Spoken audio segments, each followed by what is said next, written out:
Before the first question in an interview is asked, many other questions have to be answered as a camera person and a DP to know that you've set up the interview correctly to achieve the desired result.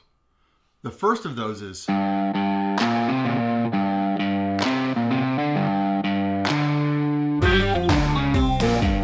know it seems pretty straightforward.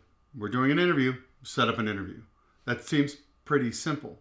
But it's important to ask some questions to know more about the interview. I think a lot of us have watched the videos, you know, 3-point lighting, you know, the basics of setting up an interview.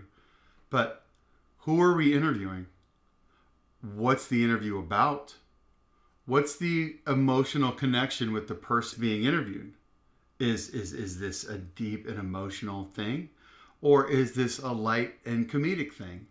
Is this just an information person who's just going to give us statistics?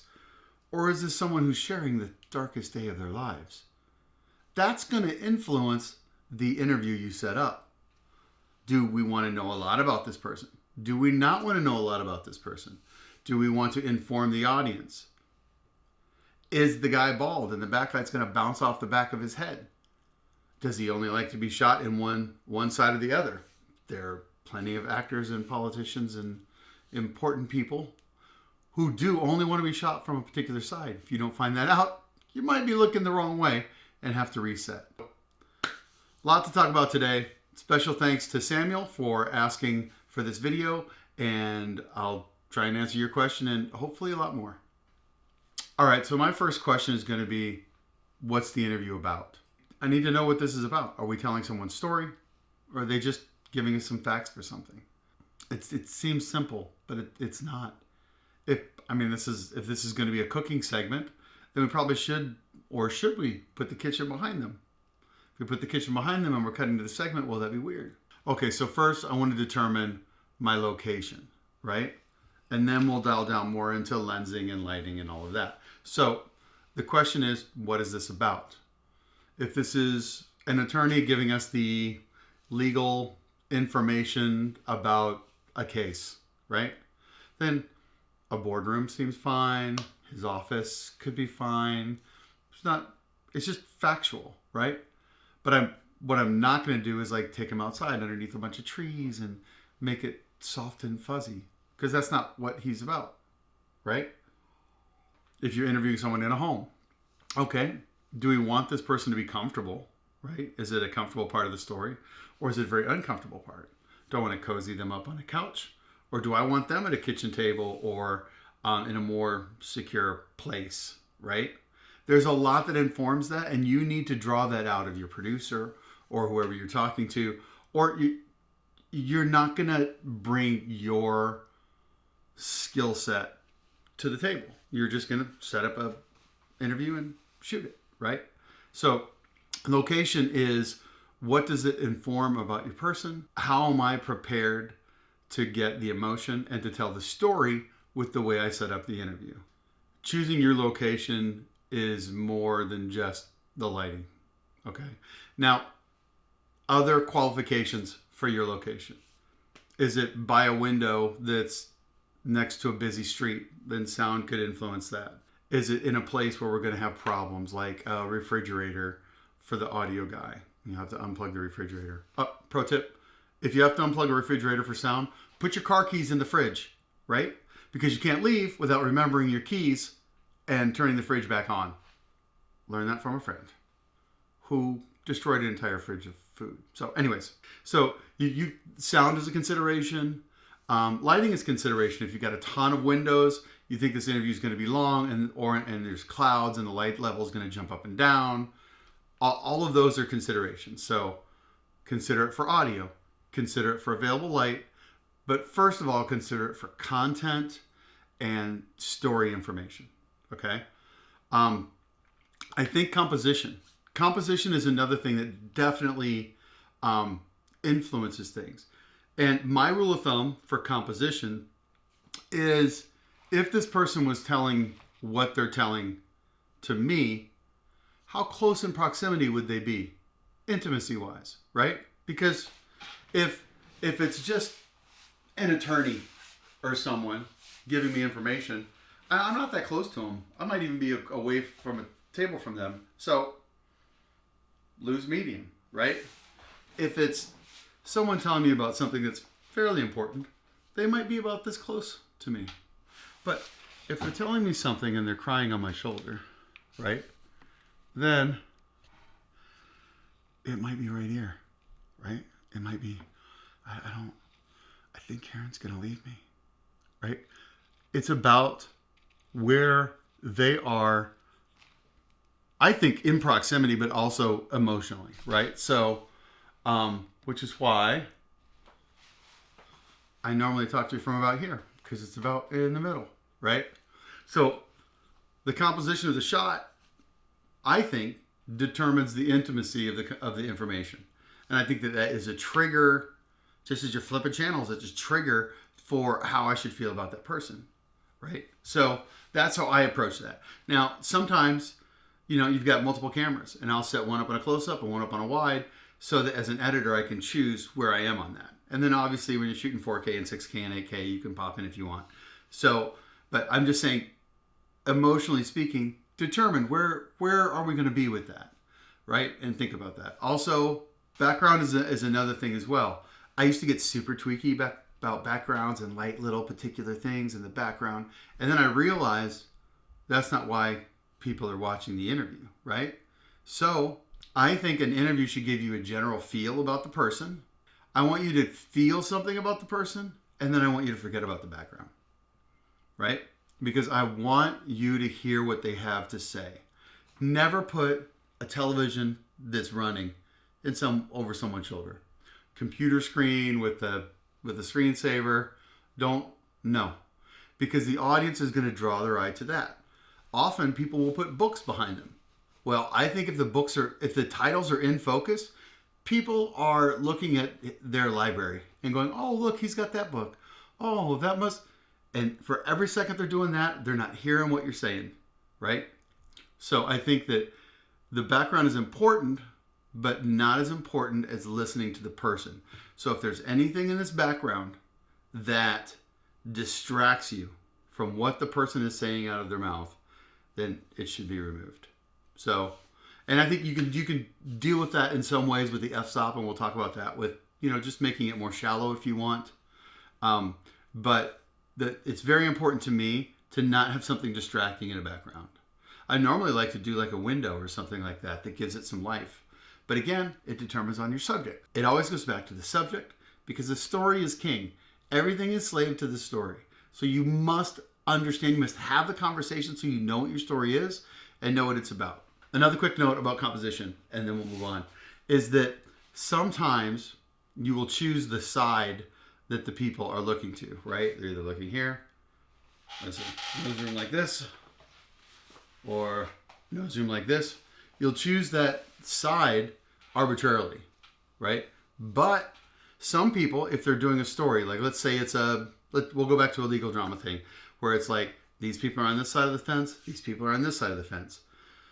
Some producers will know that they're going to cut point counterpoint. So everybody on the right side of the debate is on the right side of the screen, looking left, and then everybody on the left side of the debate is on the left, looking right. Then that way, you instantly know what side someone's on by where they're in the interview, by when we cut to them. Also, when you're cutting back and forth between people, it works because you go boop, boop, boop, boop, so you're not on the same side. I hope that makes sense. So that's another conversation. Are we being critical? Even if it's just a single person's story, you're telling that one person's story, but then you might have a doctor or a best friend or a spouse say something about the story. I normally will shoot them on the opposite side of the screen so that those cut well together if you're doing sound bites back and forth. So it's part of the conversation as well. So I think lighting is the same, really, conversation as where to find your space and how to compose the shot. I can provide an emotion, right? And I need it to match what we're doing with the interview. So, I mean, obviously, if someone's doing a range of emotions, then you're going to kind of play it in the middle, right? And you can do the same with color grading as well. But everything that you do will editorialize in some way. So be aware of that as you're walking through the process. You can not have a fill and make it darker and moodier if everybody's talking about, I don't know, 9/11. Or if everybody's talking about improv, then you might want to do more of a high key idea with, light everywhere. So before you set up, before you go, oh, I love the look of this, I'm going to light everything like the Matrix from here on out. Well, what does your subject demand that you do? That's what you do. Not the cool lighting technique I want to play with. Right? Because the story is king. Story is king. Story is king. Everybody, story is king. It's what determines everything you do. And you'll be a better shooter if you stop thinking about shots and B-roll and start thinking about story. What is the story we are telling? Now, there's a dark side to that. Because you can editorialize, right? You can also, and it's very hard to not do when you might be talking to someone who's got a view that you really dislike. When you're talking to the bad guys in the documentary, it might be something that you want to, look down on them or light them more sinister, right? Because that's how you feel about them. Nope. Don't abuse it, right? Because you can. You can set up a documentary, you could set up a story, and just in the way that I light and set up the interviews, I let you know this person is the villain, this person is the hero, right? Now, if you're doing that for dramatic effect in some sort of, like The Office, or doing something that is more narrative, then yeah, okay, that works. But I think if you're trying to present both sides of an argument, you need to be consistent with the way that you do it, because that's integrity. Even if the guy's a corporate bonehead, right? And he's destroying the planet, he deserves to not be made a villain in the way that I light and shoot the interview. Let his words tell you he's the villain. Don't editorialize. It's not fair. It's not right. Right? So you have, once again, you have ethics, and you have a line that you really need to play, because you need to do your gut, and don't harm someone with your skill. Also, if you're cutting interviews together, right? Like I said, you want to do one side and then the other side and try and make them match. You want to keep the eye line the same. You want to try and keep the framing the same, or that lends to the editorialness of it. So try to be consistent. If you're doing something that's got a bunch of interviews, try and be consistent stylistically with how you do it, right? So again, have that conversation well before you're setting up for the interview, and decide, how do I want to make this look? Is there a particular look for our documentary you want to do? And do you want to be consistent through all of it? I think that's important, especially if you're presenting something that's got multiple sides. You don't want to editorialize one way or the other. Unless you do, and that's your bad. Okay, so the f-stop, the camera, the lighting, all of those things are tech things. And I know it's easy to get stuck on gear, right? And, well, do I have this camera? What lens? What f-stop? Dude, that's great. That's great. You're telling a story. Tell a story. Tell a story. I don't think you should set boundaries for yourself and say, I always light at this f-stop. We always shoot it with this lens, right? Now, if you're being consistent and you're shooting all of these interviews in the same way, then once you've set that feel, do that. And I get that. You should know your gear enough to make the correct gear choice based on the story conversation that you have. When I'm the DP and I'm talking to a producer or director, and they're talking about feelings and emotions and things like that, I'm doing a list. I'm doing a gear list in my head. I'm going, well, then that means this, that means that means this, that means that. I want to inform the story. Basically, I'm not just a machine. I'm not just a car. I'm informing a story. So I'm bringing my skills to it. So I'm bringing my skill to it by how shallow the depth of field is. I'm bringing my skill to it by what emotion the lighting brings to the situation.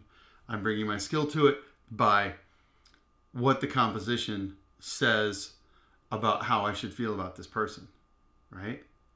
And conversely, the same. If I limit the situation, right? If I put someone in a chair that's a swivel chair and I tell them not to swivel, right? Now I've given them something to think about that's not the interview, right? And then they're trying to answer the question, but they're like, don't spin, don't spin. Or they start spinning and then the camera guy goes, I'm sorry, please stop spinning in the chair. Bro, you are influencing it for the negative. Don't put them in that chair. Put them in a different chair, right? So what you do can influence the end result, even though you're not asking the questions and you're not editing it. So just bear in mind all of those things. So little tidbits like, I don't put somebody in a swivel chair. Set the camera up level to them. If the camera's high looking down, they're diminutive. If the camera is low looking up, then you're making them more important than they should be. Now, again, in filmmaking, that's important, but if you're doing a documentary interview, you probably want to keep it pretty straightforward. Specifically, I just want to say, make the lighting and everything else match what the story is doing, match the mood of the story. I know I once got in trouble. We were shooting kind of 60-minute style interviews, so it was like a host and a celebrity, like 3 cameras. And we were talking to celebrities about 9/11 at, some sort of an anniversary of 9/11. So it was a very dark topic. And so I set everything up and I chose to not do very much fill and to make it a little more moody because that was what we were talking about. I showed all the cameras to the producer. She loved it. She thought it was great. And so we did them. I was pretty happy with them. We did a bunch of them. And then I got called into the office of my boss and he got really mad at me because I didn't use a fill light. And I was like, but I showed it to the producer and I gave her what she wanted. And he was like, you should know, we always shoot 3-point lighting. That's the way it is. I got in trouble because I was shooting a musician that does happy music and I was shooting him in a more moody environment. Well, it was the right call for what the conversation was. But my boss didn't like it. And apparently his bosses didn't like it because they felt that person was only one note. That person is always happy, so that person should be lit happy. So you have to please the people that are above you. In my opinion, the lighting, composition, choice of space, all is determined by the story because what? The story is king. Story motivates everything. So I think that if you can set up and light and point your camera in a way that tells a story, you're never going to be wrong. Follow the story. Don't just be a tactician. Don't set up an interview for an answer. Dig deeper. Why are you doing the interview? How is this interview part of the process? How does it inform the process? What emotional connection do we have with the person? How intimate are they with the viewers? Those will help take you from technician to artist. I hope it's helped. Just an old guy trying to tell you what he knows. As always, guys, if any of this resonates with you, please feel free to like and subscribe. Or not, it's up to you, but I'd like it. Thanks.